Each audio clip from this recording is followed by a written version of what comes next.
Les amis, aujourd'hui on se retrouve pour une nouvelle vidéo sur ma chaîne YouTube. Alors il y a quelques heures, je vous ai tout simplement les amis proposé mon 11 de départ idéal pour affronter cette équipe de l'Argentine lors de cette première journée de compétition. Notre Coupe du Monde arrive à grands pas et on va enfin entrer en lice. Aujourd'hui je vais tout simplement les amis vous proposer le pire 11 possible entre guillemets. Alors encore une fois l'idée ici c'est pas de tomber sur les individualités mais surtout sur les choix collectifs que pourrait faire Petkovic, les associations, les profils aussi qu'il pourrait utiliser à certains postes. Il y a des joueurs qu'il pourrait utiliser à certains postes et moi personnellement je trouverais que ce serait une très mauvaise idée. Donc voilà les amis on est parti, mais avant ça évidemment n'oubliez pas de liker et de vous abonner, hein. Vous êtes quand même extrêmement nombreux. Alors je vais pas faire comme les autres youtubeurs, je sais plus c'est quoi la stat, mais on a plus de 90-95% des personnes qui regardent mes vidéos YouTube et qui ne s'abonnent pas, qui ne sont pas abonnés. Donc évidemment abonnez-vous les amis, même si c'est vrai qu'on le fait un peu moins aujourd'hui en 2026, qu'il y a peut-être une dizaine d'années sur la plateforme. N'hésitez pas à le faire, ça fait toujours plaisir et c'est entre guillemets ma récompense vis-à-vis de toutes mes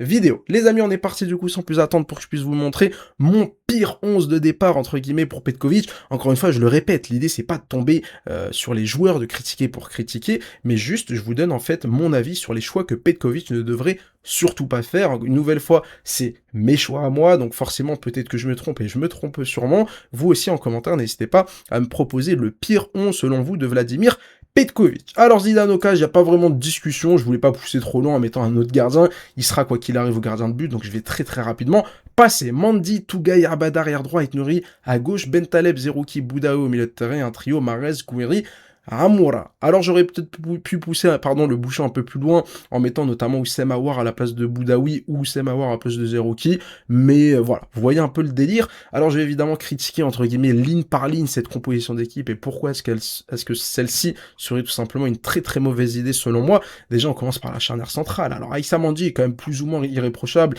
et sa place de titulaire à la Coupe du Monde personnellement ne me dérange absolument pas, c'est surtout l'association avec Tougaï. Alors je veux bien qu'il y en a qui vont me dire oui mais Tougaï son entrée face aux Pays-Bas elle est pas trop mauvaise. Les amis, allez regarder la seule action où il s'est complètement fait déborder par Malen. Imaginez Messi, imaginez Lautaro Martinez, imaginez Almada, imaginez Giuliano Simone qui lui passe devant.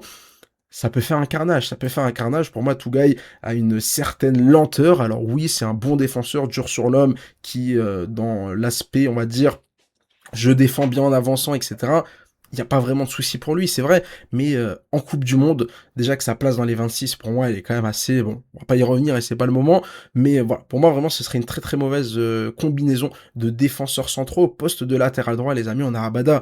Encore une fois, Abada, je n'ai absolument rien contre le joueur, je pense que c'est un défenseur central de grande qualité, mais je pense que c'est un défenseur central, d'abord, d'accord? C'est un joueur qui s'est révélé à ce poste-là pendant la Coupe arabe. Moi, c'est un joueur que je ne connaissais pas avant le début de cette saison. Voilà, il évoluait du côté de Schluff, il a signé du côté de l'USMA. Malheureusement, il n'a pas joué la Coupe de la Confédération, mais il a fait quand même une bonne deuxième partie de saison du côté de l'USMA.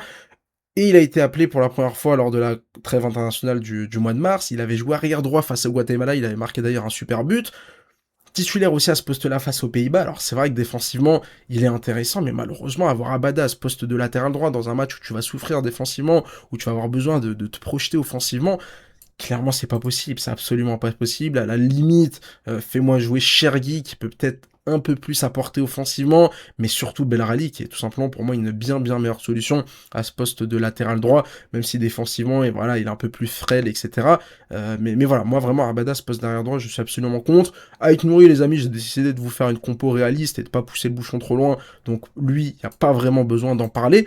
Le trio au milieu de terrain, Bentaleb, Boudaoui, Zerouki. Alors j'ai failli vous mettre Aouar à la place de Boudaoui, mais je me suis dit que certains allaient faire une crise cardiaque devant la compo, donc on n'allait pas pousser, encore une fois, décidément c'est le thème de la vidéo, le bouchon trop loin. Parlons surtout de l'association Zerouki et Bentaleb, ça avait absolument pas fonctionné. Face aux Pays-Bas, les deux se marchaient dessus, les deux étaient incapables de faire des différences balles au pied, des projections, etc. Voilà, moi personnellement, si ces deux-là sont titulaires face à l'Argentine, je serais extrêmement inquiet pour notre milieu de terrain. Ce serait vraiment une très mauvaise nouvelle, je pense. Donc j'espère évidemment ne pas les voir être associés au milieu de terrain. Déjà que Bentaleb, bon, vous l'avez vu, hein, dans mon 11 de départ idéal, je le mets même pas dans le 11. Alors si en plus on lui rajoute 0K à côté, bon, ça va risque d'être un peu compliqué dans ce match face à l'Argentine. Et puis surtout le trio offensif, Amoura, Guiri, Mahrez, ça avait absolument pas marché face aux Pays-Bas. Un Mahrez qui, pour moi, ne doit pas être titulaire face à l'Argentine, ce serait vraiment une terrible erreur de le titulariser. Encore une fois, c'est pas l'idée de lui tomber dessus pour lui tomber dessus, mais dans le profil, c'est pas, je pense, le joueur dont on aura le plus besoin. On a besoin de provocation, on a besoin de déséquilibre à ce poste d'ailier droit, on a besoin de vitesse. Et Mahrez, c'est un joueur qui va t'apporter plus de contrôle, plus de sérénité, plus de patience, on va dire. Peut-être qu'un Mahrez face à une équipe qui joue en bloc bas pourrait être plus intéressant qu'Haj Moussa. Et encore, hein, je pense que Haj Moussa reste quand même supérieur, peu importe en réalité l'adversité et le type d'adversaire que tu rencontres. Mais surtout pas sur ce match, surtout pas sur ce match-là. En ce qui concerne Amoura, moi j'ai toujours une grosse interrogation sur ce poste d'ailier gauche. J'en ai fait une vidéo spéciale il y a quelques jours. Je considère que ce poste-là ne lui va absolument pas. C'est pas un ailier, c'est pas un joueur qui est capable de faire des différences balle au pied. C'est un joueur qu'il faut rapprocher au maximum du but. Alors évidemment, si vous me dites oui, on fait ça, on met Amoura vraiment en neuf et qu'on met Guiri sur le côté gauche, avec un Guiri qui viendra, pourquoi pas, de temps en temps venir décrocher un peu dans l'axe, et Amoura qui ira nous faire des passes en profondeur, pourquoi pas. Mais sur ce schéma tactique-là, personnellement, ça ne m'intéresse absolument pas. Voilà les amis, les associations, entre guillemets, que je n'ai pas envie d'avoir, de voir sur ce match-là face à l'Argentine.